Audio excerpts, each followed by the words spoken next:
Continuing in the chapter of organisms and population, in the fourth lecture today, we are going to talk about adaptations. Adaptations के अंदर क्या बात आती है कि while considering the various alternatives कि क्या क्या दूसरे ऑप्शंस अवेलेबल हैं हमारे ऑर्गेनिज्म के पास किस चीज़ के लिए for coping with extremes in their environment, अपने एनवायरनमेंट के अंदर एक्सट्रीम कंडीशन से कोप अप करने के लिए जो वेरियस ऑल्टरनेटिव्स प्रेजेंट हैं उनको कंसिडर करते हुए हमने ये चीज़ देखी, we have seen that some are able to respond through certain physiological adjustments. कुछ जो हैं अपने अंदर फिजियोलॉजिकल एडजस्टमेंट कर लेते हैं जिसके हिसाब से वो रेस्पॉन्ड कर पा रहे हैं इन एक्सट्रीम एनवायरमेंटल कंडीशंस की तरफ, while others do so behaviourally.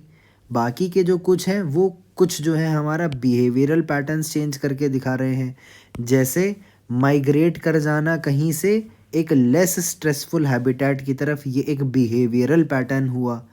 फिर बात कर रही है हमारी एनसीईआरटी क्या कि these responses are also actually their adaptation, चाहे वो मॉर्फोलॉजिकली, चाहे वो फिजियोलॉजिकली, चाहे वो बिहेवियरली कोई अपने अंदर बदलाव ला रहे हैं, वो क्या ही है, वो उनकी अडेप्टेशन है उस एक्सट्रीम से बचने के लिए।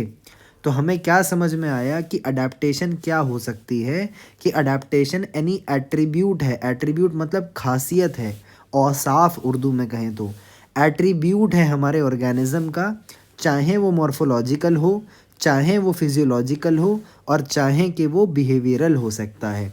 इन तीनों में से कोई भी चीज़ पॉसिबल है कि अपनी मॉर्फोलॉजी के अंदर वो कोई चेंज करके उसके हिसाब से अडेप्टेशन करे ताकि एक्सट्रीम से बच पाए, फिजियोलॉजिकली वो अपने अंदर कोई ऐसा बदलाव ला पाए ताकि उसके अंदर सर्वाइवल हो पाए उसका पॉसिबल और रिप्रोडक्शन पॉसिबल हो पाए, या फिर बिहेवियर के अंदर वो ऐसी कोई तब्दीली लेकर के आए अपने ताकि एनेबल हो जाए वो ऑर्गेनिज्म सर्वाइव करने के और रिप्रोड्यूस करने के। ये दोनों चीज़ें इंपॉर्टेंट है, सर्वाइवल भी और रिप्रोडक्शन भी। सर्वाइव करेगा तो खुद बचेगा, रिप्रोड्यूस करेगा तो स्पीशीज़ कंटिन्यू करवाएगा। तो हमारे पास अडेप्टेशन के कितने फॉर्मेट्स आ गए? 3 फॉर्मेट्स आए। पहला आया मॉर्फोलॉजिकल, दूसरा फिजियोलॉजिकल और तीसरा बिहेवियरल। फिर एनसीईआरटी एक बहुत गज़ब की लाइन आपको ये बताती है कि many adaptations have evolved over a long evolutionary time, और अब जो हैं वो जेनेटिकली फिक्स हो गई हैं कि बहुत सारी अडेप्टेशंस ऐसी हैं ऑर्गेनिजम्स के अंदर जो कि बहुत लंबे इवोल्यूशनरी टाइम के थ्रू डेवलप हुई हैं और अब ये हो गया है इसका नतीजा कि वो जेनेटिकली फिक्स हो गई हैं। अब इसके एग्जाम्पल में सबसे पहला एग्जाम्पल नंबर 1 यहाँ पर आता है हमारा कंगारू रैट का। कंगारू रैट जो है हमारा कहाँ का है? लोकेशन बहुत इंपॉर्टेंट है। नॉर्थ अमेरिकन डेजर्ट्स के अंदर मिलता है। साउथ अमेरिकन डेजर्ट में मिलता है क्या? नहीं, नॉर्थ अमेरिकन डेजर्ट में मिलता है। कंगारू रैट इसका नाम है। इसकी खासियत क्या है कि ये even in the absence of an external source of water, यानी इसको बाहर से पानी पीने की ज़रूरत ही नहीं होती, ये केपेबल है किस चीज़ के लिए? Meeting all it's water requirements. किस वजह से? इंटरनल फैट ऑक्सीडेशन कर लेता है ये, और इस इंटरनल फैट के ऑक्सीडेशन के अंदर क्या हो रहा है? वाटर एक बाई प्रोडक्ट की तरह रिलीज़ हो रहा है। क्या जो वाटर रिलीज़ हो रहा है क्या वो मेन चीज़ है? नहीं, एक बाई प्रोडक्ट है।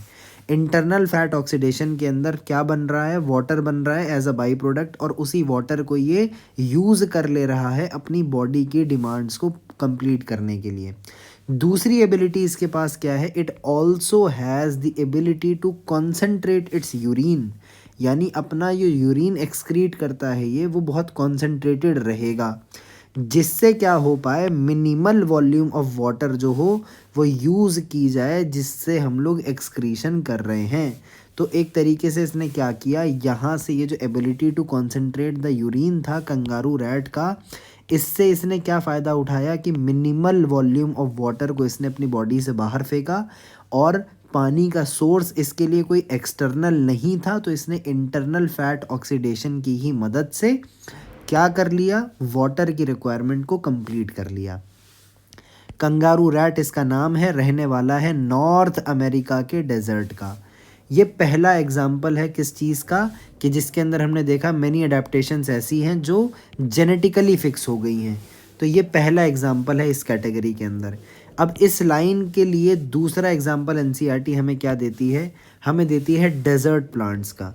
डेजर्ट प्लांट्स के अंदर क्या होता है, क्यूटिकल देखने को मिलती है। कैसी, एक मोटी क्यूटिकल देखने को मिलती है, थिक क्यूटिकल। कहाँ पर, लीफ के सरफेस पे।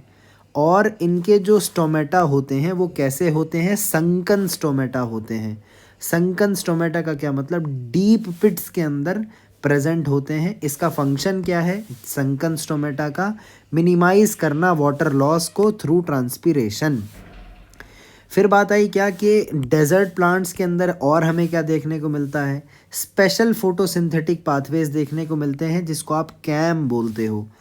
फिर बात आई क्या कि इसके अंदर क्या होता है कि जो स्टोमेटा है ये remain closed during the day time, यानी कब खुलेगा, रात में खुलेगा। और रात में खुलेगा तो गैसियस एक्सचेंज कब हो रहा है, हमारे डेजर्ट प्लांट्स के अंदर जो कैम शो कर रहे हैं इसके अंदर होएगा रात के ही टाइम गैसियस एक्सचेंज, जब स्टोमेटा खुलेंगे। ये दूसरा एग्जाम्पल हुआ। तीसरी बात जो हमारी इसके अंदर एनसीईआरटी ने करी, लेकिन डेजर्ट प्लांट्स की ही कैटेगरी में करी, वो क्या है, हमारे कुछ डेजर्ट प्लांट जैसे ओपनशिया के बारे में। इनके अंदर क्या होता है, फाइलोक्लेड हमें देखने को मिलता है। इनके अंदर कोई पत्ते नहीं होते, ये रिड्यूस हो जाते हैं स्पाइंस के लिए, और स्पाइंस बन गए यानी लीव्स कन्वर्ट हो गए स्पाइंस में। और जो फोटोसिंथेसिस करेगा वो कौन करेगा, हमारा flattened stem. Morphology of the flowering chapter, flowering plant जब हमने पढ़ा था तो हमने इसको याद करने का तरीका भी आपको बताया था। ऑफ से आप याद रख सकते हो कि ओपनशिया के अंदर फ्लैटेंड स्टेम जो है फोटोसिंथेसिस करती है। फाइलोक्लेड हम लोग इसको टर्म देते हैं। ये दूसरा एग्जाम्पल था किस चीज़ का, कि आपने देखा कि काफ़ी अडेप्टेशन ऐसी होती हैं जो बहुत लंबे टाइम तक जो है इवोल्यूशन हुआ उनका, और अब वो जेनेटिकली फिक्स हो गई हैं, यानी जीन्स के अंदर आ गई हैं। फिर हम लोग आगे बात कर रहे हैं तीसरी चीज़ की जो जेनेटिकली देखने को मिलेगी, वो है हमारे मैमल्स के बारे में जो कि कोल्डर क्लाइमेट्स के अंदर होंगे। मैमल्स जो होते हैं हमारे कोल्डर क्लाइमेट्स के अंदर, उनके पास जनरली छोटे कान और छोटे पैर, हाथ पैर होते हैं, ताकि मिनिमाइज हो पाए हीट लॉस। इस चीज़ को हम लोग बोलते हैं एलेंस rule. This is called एलेंस rule. और ये जो है आपका, ये हो गया एग्जाम्पल नंबर 3 आपका। फिर हम लोग बात करें एग्जाम्पल नंबर 4 की, तो ये हो गया हमारा पोलर सीज़ के केस में। पोलर सीज़ के केस में क्या देखने को मिला आपको कि पोलर सीज़ वाले एरियाज़ के अंदर जो एक्वेटिक मैमल्स हैं हमारे, जैसे कि सील्स, उनके अंदर क्या है, थिक लेयर ऑफ फैट हमें देखने को मिलेगा, जिसको अपन लोग ब्लबर भी कह रहे हैं। ठीक है, अब इन क्या होगा कि ये जो इनकी स्किन है, ये जो thick layer of fat present है, ब्लबर जो प्रेजेंट है इनकी स्किन के नीचे, ये इंसुलेटर की तरह एक्ट कर रहा है और रिड्यूस हो रही है बॉडी का लॉस ऑफ हीट। जो लॉस ऑफ बॉडी हीट जो था ये कम हो जाएगा, किसकी वजह से, ब्लबर की वजह से, बिकॉज इनके अंदर जो ब्लबर है वो इंसुलेटर की तरह एक्ट करेगा। बात करें हम लोग इसके अंदर आगे एग्जाम्पल्स के अंदर, अब एनसीईआरटी ने हमें देखो ये जेनेटिकली फिक्स्ड के अंदर 4 एग्जाम्पल दिए। ये जो लाइन थी एनसीईआरटी की, many adaptations have evolved over a long evolutionary time and these are genetically fixed. फिर इसके अंदर पहला एग्जाम्पल कंगारू रैट का मिला, दूसरा एग्जाम्पल मिला हमें किसका, डेजर्ट प्लांट्स का, तीसरा एग्जाम्पल मिला किसका, हमारे कोल्डर क्लाइमेट्स के अंदर रहने वाले मैमल्स का, चौथा एग्जाम्पल मिला हमें किसका, एक्वेटिक मैमल्स का, जो कि सील्स के केस में हमने देखा। ये था हमारा जेनेटिक वाले एग्जाम्पल्स। इसके बाद आती है हमारी किस चीज़ की बात, फिजियोलॉजिकल बात, कि फिजियोलॉजिकल अडेप्टेशंस किस किस के अंदर देखने को मिलेगी। अब एनसीईआरटी क्या कह रही है कि कुछ ऑर्गेनिजम्स ऐसे हैं जिनके अंदर अडेप्टेशंस होती हैं फिजियोलॉजिकली, यानी वो अपनी फिजियोलॉजिकल सिस्टम्स के अंदर कुछ ऐसे तब्दीली लाएंगे जिससे वो अलाउ हो पाएँ कि एनेबल हो पाएँ वो रेस्पॉन्ड करने के लिए क्विकली स्ट्रेसफुल कंडीशंस के लिए।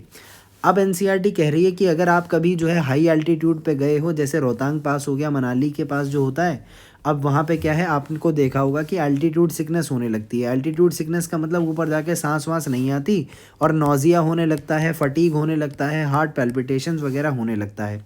ये किस वजह से है, ये इसलिए है बिकॉज वहाँ पर जो है लो एटमॉस्फेरिक प्रेशर है हाई एल्टीट्यूड्स पे, तो सांस लेने में दिक्कत हो रही है। तो इसीलिए क्या हो रहा है, बॉडी को एनफ ऑक्सीजन, यानी जितना चाहिए उसको उतनी ऑक्सीजन मिल नहीं पा रही है।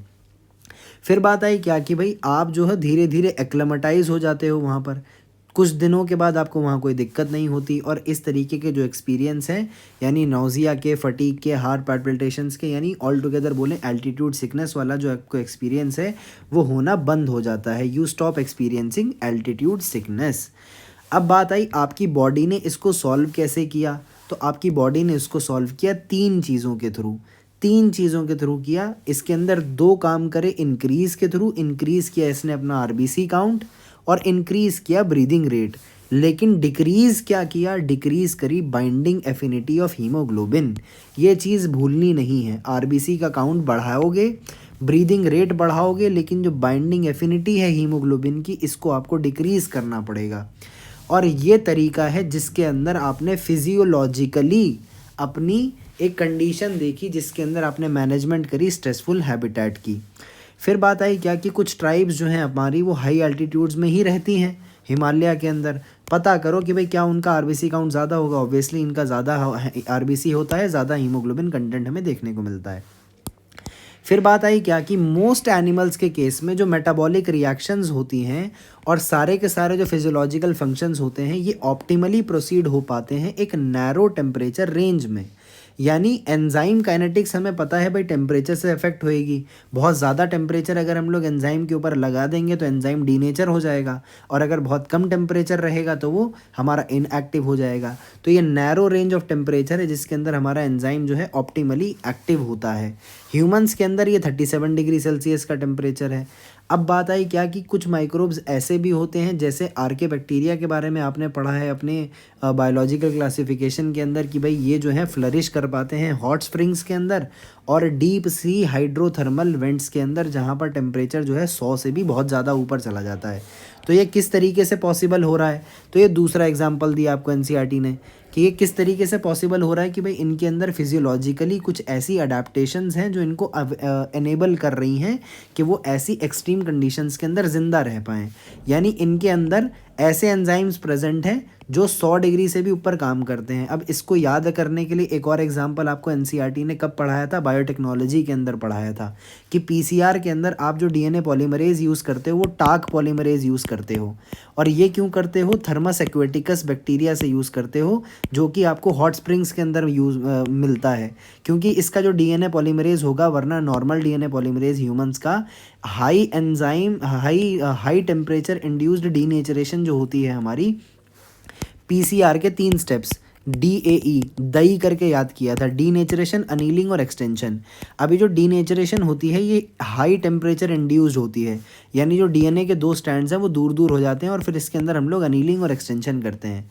तो टाक पॉलीमरेज किस लिए यूज़ करते हैं, ताकि डीनेचरेशन के अंदर जब हमने हाई टेम्परेचर डाला है तो उसके अंदर वो काम कर पाए। तो उससे आपको ये समझ में आया क्या कि हॉट स्प्रिंग्स में रहने वाले जो ऑर्गेनिजम्स हैं उनके अंदर एंजाइम्स भी कुछ इस तरीके से अडॉप्टेड हैं कि वो हाई टेम्परेचर पे काम कर सकें, वरना हमारा वाला जो नॉर्मल एंजाइम है वो तो डीनेचर हो जाएगा। यही चीज़ एनसीईआरटी ने आपको दूसरे एग्जाम्पल के तौर पे दिया। पहला तो दिया फिजियोलॉजिकल अडेप्टेशन के अंदर ऑल्टीट्यूड सिकनेस का एग्जाम्पल, और दूसरा दिया आपको किसका, मेटाबॉलिक रिएक्शंस को गवर्न करने वाले एंजाइम्स का, जो कि हॉट स्प्रिंग्स या फिर थर्मल वेंट्स के अंदर रहने वाले बैक्टीरिया वगैरह माइक्रोब्स के अंदर आपको देखने को मिलता है। तीसरी चीज़ आपको एग्जाम्पल के तौर पे एनसीईआरटी दे रही है मरीन फिशेस की। कई सारी फिशेस ऐसी हैं जो कि एंटार्कटिक वाटर्स के अंदर ज़िंदा रह रही हैं, जहाँ पर जो टेम्परेचर है वो हमेशा बिलो ज़ीरो होगा। ये जो केस था आपका, ये कैसा था कि भाई 100 से ऊपर टेम्परेचर देखने को मिल रहा है, और ये वाला केस ऐसा है जिसके अंदर टेम्परेचर जो है बहुत कम देखने को मिल रहा है। अब यहाँ पर ऐसा क्या है कि भाई जो हमारे फिशेस के अंदर एंजाइम्स हैं वो जम नहीं रहे हैं। How do they manage to prevent their body fluids from freezing, इनके बॉडी फ्लूइड जम क्यों नहीं रहे हैं। यही चीज़ एनसीईआरटी ने समझाई। A large variety of marine invertebrate और फिश जो होती हैं, जो ग्रेट डेप्थ पे रहती हैं ओशियंस की, जहाँ पर प्रेशर जो है 100 गुना से भी ज़्यादा हो सकता है नॉर्मल एटमॉस्फेरिक प्रेशर पे, उनके अंदर भाई क्या हो रहा है, how do they live under such high pressures, और उनके अंदर क्या कोई स्पेशल एंजाइम्स हैं। तो हमें क्या पता चलता है, ये चौथा एग्जाम्पल आ गया हमारे पास, क्या कि हमारे गहराइयों में रहने वाले उन मरीन इनवर्टिब्रेट और फिशेस के बारे में कि भाई ये जो है बहुत ज़्यादा हाई प्रेशर पे रह रहे हैं। तो इनके अंदर क्या हो रहा है, organisms living in such extreme environments एक शो करते हैं fascinating array of biochemical adaptations. Biochemical adaptation का ये मतलब है इनके अंदर जो भी केमिकल्स वगैरह एंजाइम्स वगैरह प्रेजेंट होंगे उनके अंदर कुछ ना कुछ अडेप्टेशंस हमें देखने को मिलती हैं। तो ये सब फिजियोलॉजिकल अडेप्टेशंस का पार्ट हुआ। तो फिजियोलॉजिकल अडेप्टेशन के अंदर एनसीईआरटी ने आपको 4 चीज़ें बताई।